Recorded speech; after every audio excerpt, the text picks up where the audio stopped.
Ma'am, stop right there. Don't move. Excuse me. This is my house. Who are you? Immigration and Customs Enforcement. We need you to come with us for questioning. I'm Congresswoman Ela Harris. You're in my driveway. Do you have a warrant? We don't need a warrant. Turn around. Hands behind your back. 4 IC agents thought they were executing a routine immigration enforcement operation. They had an address, a tip from an anonymous source, and the confidence that comes from years of operating without consequences. But when they pulled into the driveway of Congresswoman Elaine Harris at 11 a.m. on a Thursday morning and tried to detain her without a warrant, they set in motion a chain of events that would end with all 4 agents in federal prison, their careers obliterated, and a legal precedent that would reshape how federal law enforcement operates. Before we continue, where are you watching from? If this is your first time here, please hit that subscribe button. Stories like these need to be shared, and your support helps us bring more truth to light. The security cameras mounted on Congresswoman Harris's suburban Virginia home captured everything. Every word. Every illegal action. Every moment of a federal crime unfolding in broad daylight. And unlike bodycam footage that can be turned off or mysteriously malfunction, these cameras were private property, backed up to the cloud in real time, completely outside the control of the agents who were about to destroy their own lives. Elaine Harris had served Virginia's 8th Congressional District for 8 years. At 51, she was known for her work on immigration reform, her vocal criticism of ICE overreach, and her consistent advocacy for civil rights. She'd introduced legislation to increase oversight of immigration enforcement, held hearings on detention conditions, and publicly challenged the agency's tactics. She had enemies within ICE, agents who resented her scrutiny and wanted her silenced. That Thursday morning started like any other. Elaine had been up since 6, went for a run, showered, and was preparing to drive to Capitol Hill for committee meetings. Her husband, David, had already left for work at his law firm. Her 2 adult children were away at college. She was alone. The security system she'd installed after receiving threats from extremist groups covered every angle of her property. 4 cameras on the exterior, 2 on the driveway, 1 on the front porch, 1 covering the side yard. All recording in 4K, all with audio, all uploading to secure cloud storage every 30 seconds. At 10:58 a.m., the cameras picked up a black SUV with government plates turning into her driveway. Elaine was in her kitchen, gathering her briefcase and files for the day's meetings.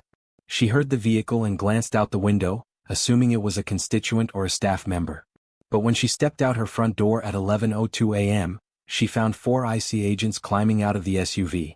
Led Agent Christopher Nash, a 16-year veteran with a thick file of misconduct complaints. Agent Tyler Bennett, younger but equally aggressive. Agent Nicole Pritchard, who'd been with ICE for 7 years and had learned to follow orders without question.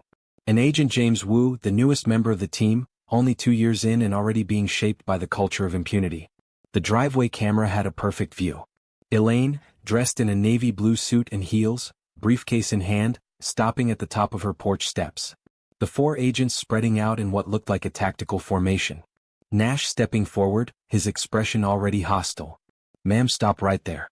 Don't move," Nash called out. Elaine's hand tightened on her briefcase. She immediately knew something was wrong. "Excuse me? This is my house. Who are you?" Nash pulled out his badge, holding it up but not close enough for her to read the name. "Immigration and Customs Enforcement. We need you to come with us for questioning."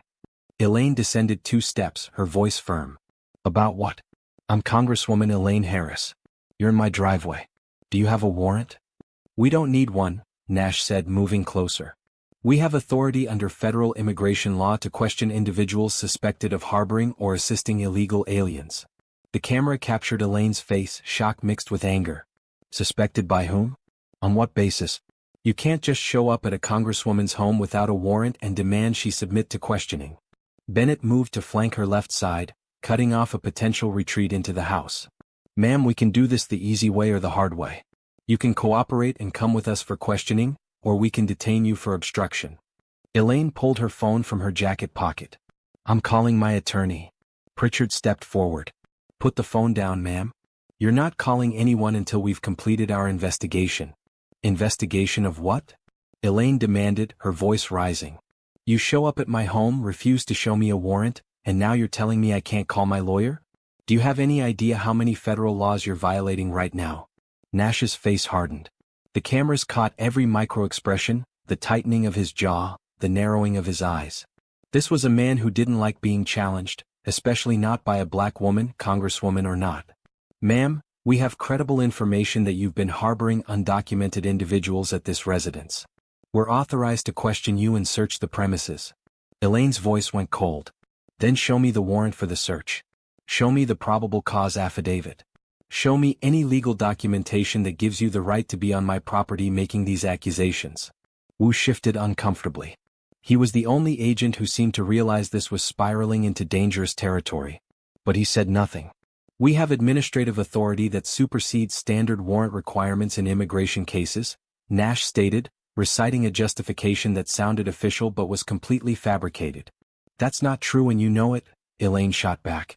I sit on the Judiciary Committee. I know immigration law better than you do. You need a warrant to search my home. You need probable cause to detain me. You have neither. Nash took another step forward, now at the base of her porch steps. Turn around, ma'am. Hands behind your back. Elaine stood her ground. I'm not doing that. You have no legal authority to arrest me. I'm ordering you to leave my property immediately. The security footage showed what happened next with crystal clarity. Nash grabbed Elaine's arm. She pulled back, not violently but firmly, asserting her right not to be touched. Bennett moved in from the side, grabbing her other arm. Elaine's briefcase fell, papers scattering across the porch. Get your hands off me. Elaine shouted. This is assault. I'm a member of Congress. But they weren't listening. Nash forced her arm behind her back. The angle was wrong, too high, too rough. Elaine cried out in pain. The camera captured it all, the grimace on her face, the aggressive way the agents manhandled her, Pritchard moving in to help restrain her while Wu hung back, his face troubled. The sound of handcuffs clicking shut echoed across the quiet suburban street. A neighbor, an older white woman named Patricia Coleman, had come out of her house, drawn by the commotion. Her phone was already out, recording from a different angle. What are you doing? Patricia called out. That's Congresswoman Harris. Leave her alone. Nash turned briefly. Ma'am, step back. This is federal business. Federal business? Patricia's voice was shrill with outrage. You're arresting a congresswoman in her own driveway. Another neighbor, a middle-aged black man named Jerome Watson, appeared on his porch. He started recording too. Within minutes, 3 more neighbors had emerged, all filming, all witnessing. Elaine, now in handcuffs, kept her voice steady despite the pain in her shoulder where Nash had wrenched her arm. You are all making the biggest mistake of your careers. Every one of you. This is being recorded. Your badges, your faces, every illegal action. And when this goes to trial, every second of this footage will be used against you. Nash's response was to grip her arm tighter and march her toward the SUV. Bennett opened the back door. They pushed Elaine inside, her head nearly hitting the door frame. She managed to duck at the last second, but the rough treatment was obvious to every camera, every witness. Before they could close the door, Elaine spoke clearly, projecting her voice so the cameras would catch it. My name is Congresswoman Elaine Harris, United States House of Representatives, Virginia's 8th District. I am being illegally detained by ICE agents who have no warrant, no probable cause, and no legal authority for this arrest. The date is Thursday, and the time is approximately 11:15 a.m. I am being taken against my will from my home. I have committed no crime. Nash slammed the door shut. The SUV's windows were tinted, but the license plate was clearly visible in the footage.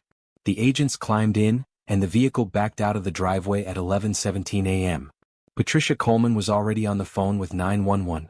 Jerome Watson was texting Elaine's chief of staff, whose number he had from constituent meetings.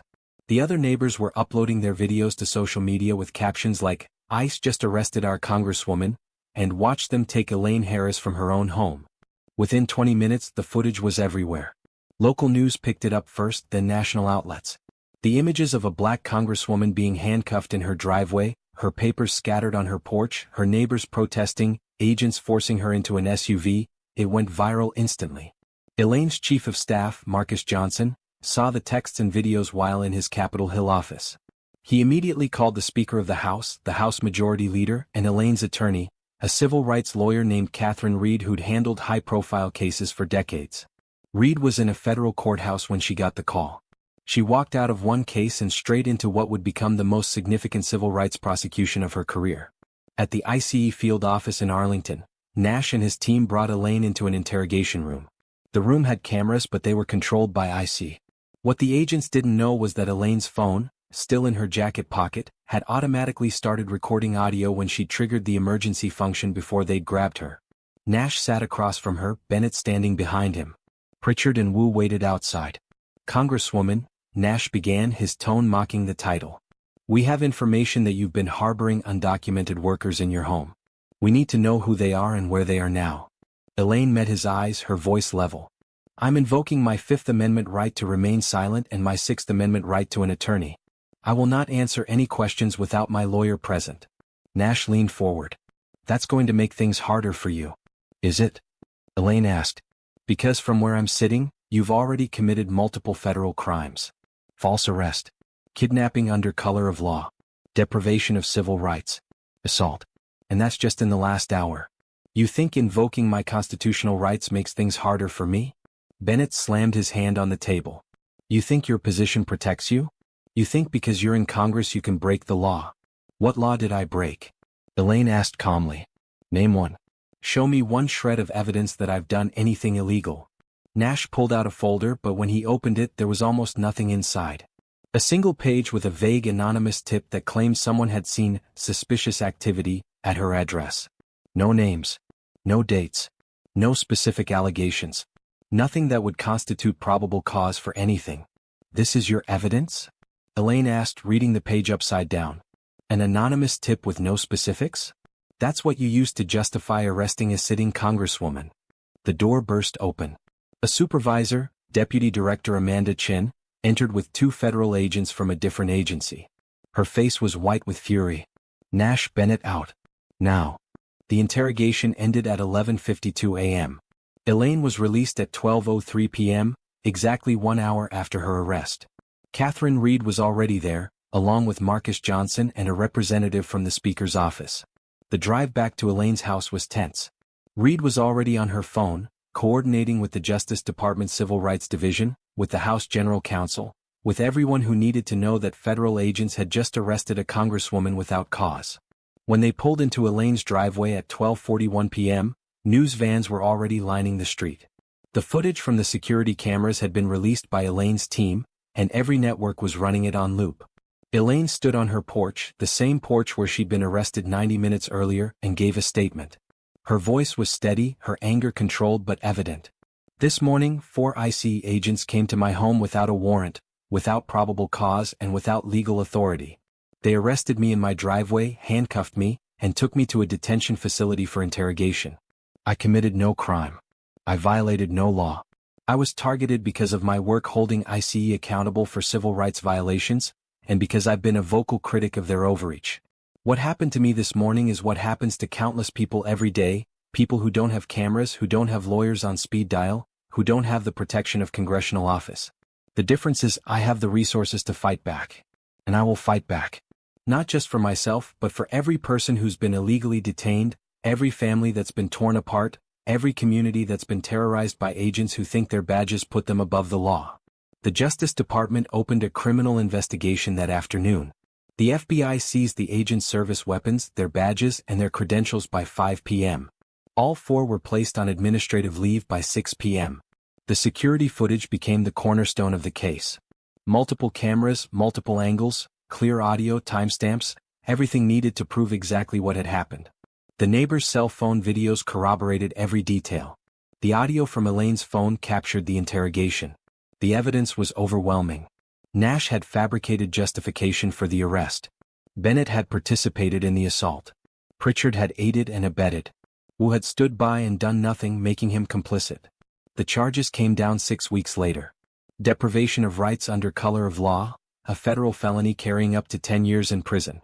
Conspiracy to violate civil rights. Kidnapping. False imprisonment. Assault. Should all federal law enforcement be required to respect congressional immunity in office, with automatic criminal prosecution for violations? Comment below, because what happened to Elaine Harris wasn't just about one congresswoman. It was about whether anyone in federal law enforcement could be held accountable when they decided the law didn't apply to them. The trial was swift. The footage played in court, watched by a jury that included 2 black women, a Latino man, and 9 white jurors who ranged from a teacher to a retired engineer. They watched Nash grab Elaine. They heard her invoke her rights. They saw the rough treatment, the lack of warrant, the fabricated justification. Nash's attorney tried to argue that he'd been acting in good faith on the anonymous tip. But the cross-examination destroyed him. Agent Nash, when Congresswoman Harris told you she was a member of Congress, what did you think? I thought she was trying to use her position to avoid questioning. Did you verify her identity? No. Why not? I didn't think it mattered. You didn't think it mattered that you might be arresting a United States Congresswoman? She looked like the other people we typically deal with. The courtroom went silent. The prosecutor let that statement hang in the air. What do you mean, looked like the other people you typically deal with? Nash realized his mistake. I mean, I didn't recognize her. You mean she was a black woman, so you assumed she must be involved in immigration violations? No, that's not. Agent Nash, in your 16-year career, how many white people have you arrested for harboring undocumented immigrants? I don't keep track of race. I'll answer for you. According to ICE records, 0. You've arrested 47 people for harboring or assisting undocumented immigrants. All 47 were people of color. All 47. Is that a coincidence? Nash had no answer. Bennett's testimony was worse. He admitted under oath that he knew the arrest was questionable but followed Nash's lead because Nash was the senior agent. He admitted he'd grabbed Elaine Harris roughly. He admitted he'd heard her invoke her rights and ignored it. Pritchard broke down on the stand, admitting she'd known it was wrong but was afraid of retaliation if she spoke up. She testified against Nash and Bennett in exchange for a reduced sentence. Wu's testimony was the most damaging. He described the culture within their unit, the way Nash targeted people of color, the way complaints were ignored, the way aggressive tactics were encouraged. He admitted he should have stopped the arrest but didn't because he feared Nash's influence could end his career. The defense tried to claim they'd been following protocols, but the prosecution brought in ICE's own training manuals, legal experts, former agents who testified that everything about the arrest violated standard procedure. The jury deliberated for 9 hours. When they returned, the verdict was unanimous. Guilty on all counts. The sentencing hearing was packed. Elaine Harris sat in the front row, her husband beside her, her 2 children home from college to support her. Media filled every available seat. The judge, a black woman named Vanessa Richardson who'd served on the federal bench for 20 years, read the verdict and then delivered a statement that would be quoted for years afterward. The defendants in this case committed one of the most egregious violations of civil rights I have seen in my time on this bench.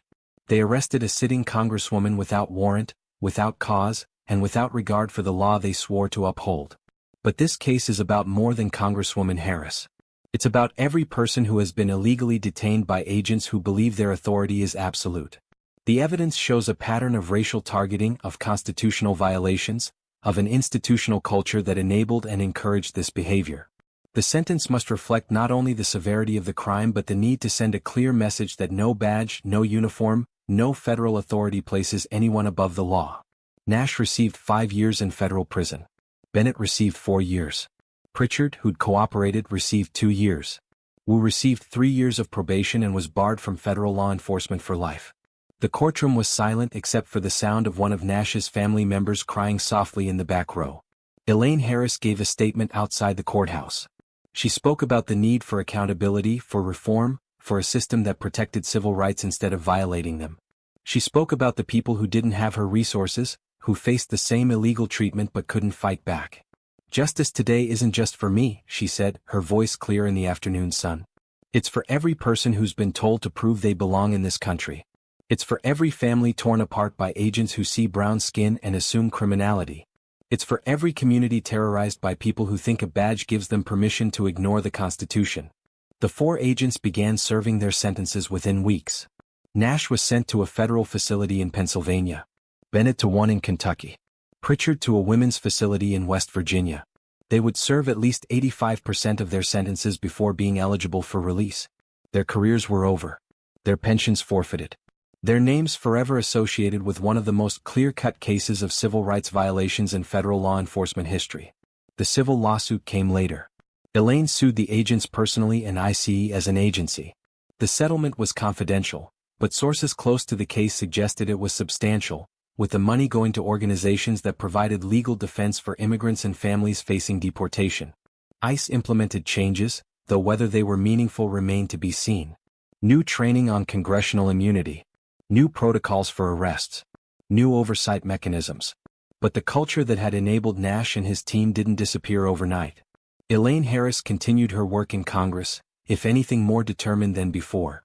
She introduced legislation to strengthen protections against illegal detention, to increase penalties for federal agents who violated civil rights, to create independent oversight of immigration enforcement. Her security cameras stayed up, still recording, still backing up to the cloud. A reminder that in an age where everything can be documented, the truth has a way of coming to light.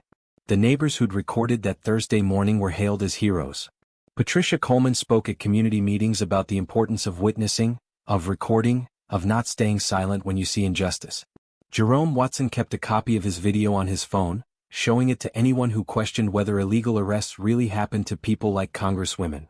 The house where it happened became something of a landmark.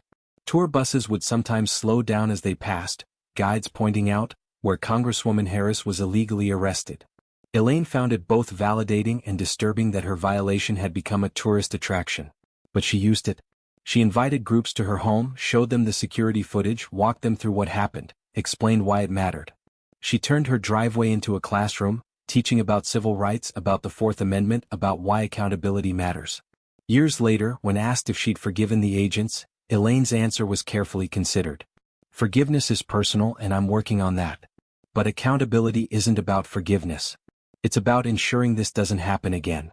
Those 4 agents are in prison not because I'm vindictive, but because they committed serious federal crimes. The sentence they're serving is a message to every federal agent that the law applies to you too. That's not about forgiveness. That's about justice. The security footage is still online, still being watched, still being used in training sessions about what not to do, about how quickly lawful authority can become criminal action, about why civil rights matter. 4 cameras captured approximately 98 minutes of footage that day, from the moment the SUV pulled in until Elaine was released and returned home.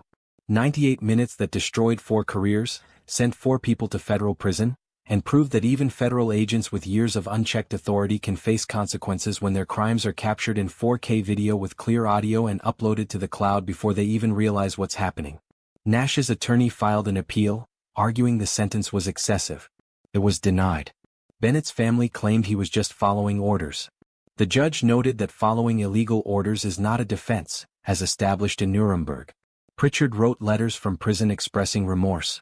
Wu completed his probation and now works as a warehouse supervisor, his law enforcement career over before it really began. The lesson settled over the law enforcement community like a cold truth they couldn't ignore. Cameras are everywhere.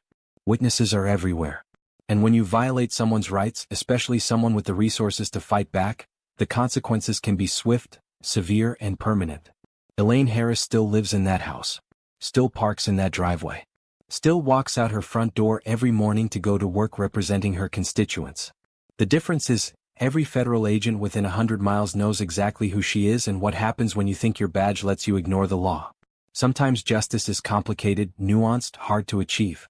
But sometimes it's crystal clear, captured in multiple camera angles, backed by irrefutable evidence, and delivered by a jury who saw exactly what happened and decided that enough was enough. For agents learned that lesson in the hardest way possible.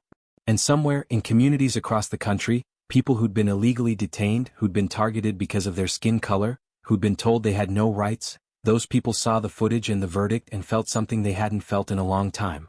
Hope that accountability was possible. Proof that the system could work. Evidence that sometimes the truth wins. If you believe that federal agents must be held to the same laws they enforce, and that civil rights apply to everyone regardless of their position, subscribe and turn on notifications.